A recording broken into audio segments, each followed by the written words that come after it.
என்னோட ஆண்டவர் பேசணும், எனக்கு இன்றைக்கு ஒரு செய்தி, ஒரு ஆலோசனை ஆண்டவர் தரணும்னு நான் காத்திருந்து வசனத்தை தியானித்து ஜெபிக்கும் போது ஆண்டவர் சில சமயம் வாக்குத்தத்தம் கொடுப்பார்.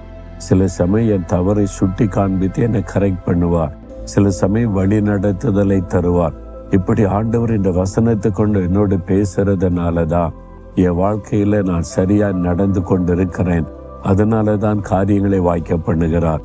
நீங்களும் இந்த வசனத்தை வாசித்து தியானிங்க, நீங்க செய்வதெல்லாம் வாய்க்கும். அதுக்கு ஒப்பு கொடுக்கிறீங்களா? ஆண்டவரே, உம்முடைய வேத வசனத்தை வாசிக்கவும் தியானிக்கவும் அதன்படி நடக்கும் என்னை ஒப்பு கொடுக்கிறேன். யார் யார் அப்படி ஒப்பு கொடுத்து ஜெபிக்கிறாங்களோ அவங்க செய்கிற ஒவ்வொரு காரியத்தை இந்த மாதத்துல நீர் வாய்க்க பண்ணி ஆசீர்வதித்து மகிழ பண்ணும். இந்த மாதத்தில் அவங்க விரும்புகிற, நினைக்கிற, ஜெபிக்கிற காரியம் வாய்க்கட்டும். இயேசுவின் நாமத்தில் ஜெபிக்கிறேன். ஆமேன், ஆமேன்.